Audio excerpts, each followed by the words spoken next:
Good morning friends. Halo, gimana kabarnya teman-teman hari ini? Tetap semangat, kita harus tetap belajar meskipun dari rumah, tetap jaga kesehatan. Kita akan melanjutkan materi yang sebelumnya. Kita kemarin belajar tentang makhluk hidup dan lingkungannya. Hari ini kita akan belajar tentang interaksi antar makhluk hidup. Kemarin kita sudah belajar tentang komponen-komponen ekosistem. Ada komponen biotik dan abiotik. Komponen biotik dan abiotik itu saling berhubungan. Kemarin sudah dijelaskan bahwa komponen abiotik mempengaruhi komponen biotik, begitupun sebaliknya. Nah, sekarang karena kita sudah mengetahui komponen-komponen ekosistem, maka kita akan mengetahui interaksinya, interaksi antar komponen tadi. Tapi di sini kita akan belajar tentang interaksi antar komponen biotik dengan komponen biotik, sehingga menimbulkan interaksi makhluk hidup. Oke, silahkan lihat video yang ada di slide ini dulu.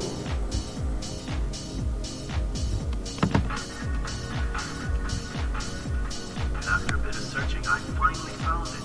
Clownfish, or anemone fish as it's also called. The beautiful tentacles of the anemone are actually deadly to most fish. The tentacles have stinging organs called nematocysts, which bite tiny darts at the fish to brush by.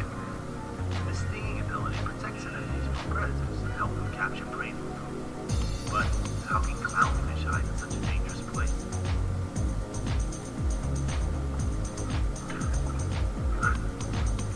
Well, that's because clownfish have a symbiotic relationship with anemones that is so important that clownfish are almost always found among anemones. Symbiotic relationships are interactions between two species that can benefit either one or both species. Symbiotic relationships are divided up into three major categories. Oke, sudah dilihat videonya tadi? Berdasarkan video tadi ada interaksi makhluk hidup apa di dalam laut? Nah, di dalam laut dicontohkan di situ bahwa ada interaksi antara clownfish dengan anemon laut. Hubungan apa yang terbentuk antara hewan tersebut? Kemudian, apakah menguntungkan hubungan antara clownfish dengan anemon laut? Kita akan bahas materi ini pada interaksi antar makhluk hidup. Jadi interaksi antar makhluk hidup nanti kita akan belajar 3. Ada rantai makanan, jaring-jaring makanan, dan simbiosis. Interaksi antar komponen ekosistem yang pertama yaitu rantai makanan. Jadi rantai makanan adalah sebuah rantai yang memperlihatkan proses makan dan dimakan. Sudah dilihat dalam slide ini bahwa ada produsen, konsumen 1, konsumen 2, konsumen 3, dan decomposer atau pengurai.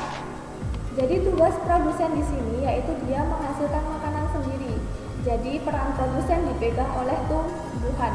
Karena tumbuhan memiliki sifat autotrof atau dapat menghasilkan makanan sendiri melalui fotosintesis. Yang kedua ada konsumen pertama. Konsumen pertama ini dia berhubungan langsung dengan produsen atau biasanya diduduki oleh hewan herbivore. Konsumen yang kedua dan yang ketiga biasanya diduduki oleh hewan karnivora atau pemakan daging. Yang terakhir adalah decomposer. Decomposer ini dia merupakan pengurai. Jadi menguraikan sisa-sisa makhluk hidup seperti konsumen 1 dan konsumen 2 tadi. Jadi setelah makhluk hidup meninggal, dia akan diuraikan oleh decomposer. Decomposer ini bisa jamur, bakteri, atau mikroba yang lainnya. Dari rantai makanan yang sudah tadi Miss jelaskan, itu dapat membentuk jaring-jaring makanan atau rantai makanan yang saling berhubungan. Jadi jaring-jaring makanan ini dia lebih kompleks dari rantai makanan. Jika rantai makanan tadi hanya satu siklus dari produsen hingga konsumen 3, kemudian decomposer dan selesai prosesnya, kembali lagi ke proses awal produsen, konsumen, dan seterusnya. Nah, di sini untuk jaring-jaring makanan dia bisa 1, 2, 3, hingga 4 siklus dalam satu jaring-jaring makanan, atau dalam satu jaring-jaring makanan terdapat lebih dari satu rantai makanan.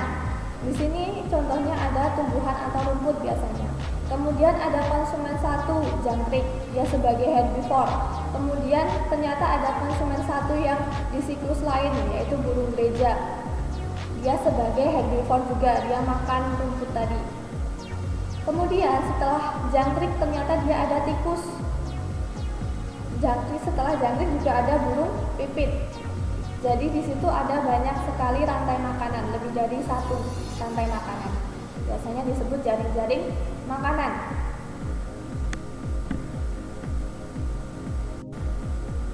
Jika dilihat dari gambar di sini, konsumen puncak diduduki oleh elang. Ya kan? Bisa dilihat di sini bahwa elang sebagai konsumen puncak. Nah, setelah ini dia akan mengalami dekomposer atau diuraikan oleh mikroba jika si elang ini mati kayak gitu. Selanjutnya ada piramida makanan. Jadi piramida makanan adalah suatu piramida yang menggambarkan jumlah individu pada setiap trofik. Nah, di sini ada trofik 1, trofik 2, trofik 3, dan trofik 4. Trofik 1 di sini ada produsen, kemudian trofik 2 ada konsumen 1 yang biasanya pemakan tumbuhan atau herbivora. Kemudian ada trofik ketiga yaitu konsumen 2, biasanya dia karnivora atau pemakan daging, hingga trofik keempat atau konsumen puncak. Kenapa berbentuk piramida? Jadi dalam ekosistem itu seharusnya jumlah tumbuhan dia lebih banyak dari jumlah hewan. Jadi tumbuhan sebagai produsen seharusnya jumlahnya lebih banyak dari hewan sebagai konsumen. Dapat dilihat di situ bahwa bentuk piramidanya kerucut ke atas. Jadi semakin ke atas dia jumlah individunya semakin sedikit. Yang selanjutnya ada ketergantungan antar makhluk hidup. Nah, ini tadi yang ada di video bahwa ada hubungan antar makhluk hidup. Di sini ada netral, predasi, simbiosis parasitisme, simbiosis komensalisme. Netral itu dia tidak ada hubungan apapun, jadi tidak mengganggu. Antara makhluk hidup yang satu dengan makhluk hidup yang lain itu tidak saling mengganggu. Kemudian predasi itu hubungan antara predator dengan mangsa. Jadi contohnya seperti harimau dengan kijang. Nah, dia hubungannya predasi, predator dengan mangsanya. Kemudian ada simbiosis parasitisme. Di sini hubungan yang satu diuntungkan, yang satu dirugikan. Kemudian ada simbiosis komensalisme. Yang satu diuntungkan tapi yang makhluk hidup yang lain dia tidak mengalami kerugian maupun tidak diuntungkan juga. Itu namanya komensalisme. Yang terakhir ada hubungan simbiosis mutualisme, yaitu hubungan antar makhluk hidup yang saling menguntungkan. Jadi contohnya di sini ada lebah dengan bunga, bisa dilihat ya. Di situ ada lebah dengan bunga. Kenapa saling menguntungkan? Di situ lebah memakan nektar dari bunga. Nah, saat si lebah memakan nektar ini, sebuah sari pada bunga itu nanti akan menempel pada kaki-kaki lebah. Nah, ketika nanti lebah berpindah bunga ke bunga yang jantan, maka sebuah sarinya nanti akan menempel pada titiknya seperti itu. Kemudian ada di sini ada tanduk rusa dengan paku tanduk rusa dengan tumbuhan. Nah, paku tanduk rusa di situ dia mempunyai hubungan simbiosis komensalisme. Jadi si paku ini diuntungkan, tetapi tumbuhan yang ditempelinya dia tidak dirugikan maupun diuntungkan. Jadi saat dia menempel dia tidak menyerap sari-sari makanan dari tumbuhannya, tetapi dia hanya menempel atau menumpang untuk mendapatkan sinar matahari. Yang sampingnya itu ada benalu dengan tumbuhan. Dia merupakan simbiosis parasitisme karena benalu menyerap makanan dari tumbuhan lain untuk tumbuh. Kemudian yang terakhir itu ada predasi antara citah dengan kijang tadi. Jadi hubungan antara predator dengan mangsa. Jika dilihat dari awal video yang sudah Miss Nurul jelaskan tadi di awal, itu ada hubungan anemon dengan clownfish. Kira-kira hubungannya apa? Simbiosis antara clownfish dengan anemon apa? Ayo. Ada yang bisa menebak hubungan antara clownfish dengan anemon? Jadi hubungan antara clownfish dengan anemon itu dia merupakan simbiosis mutualisme. Kok bisa, Miss? Jadi begini, si anemon tadi dia mempunyai sengat yang dapat menyengat ikan ataupun hewan laut lainnya. Tetapi sengat itu tidak berfungsi pada clownfish. Kenapa? Karena clownfish memiliki kelenjar yang dapat menghambat sengatan dari anemon. Jadi dia tidak merasakan sengatan dari anemon sama sekali. Nah, clownfish tinggal di anemon agar dia merasa aman, sehingga dia dapat tempat tinggal yang aman karena makhluk hidup yang lain tidak bisa mendekati anemon karena sengatan dari anemon tadi. Sedangkan anemon dia mendapat makanan dari clownfish.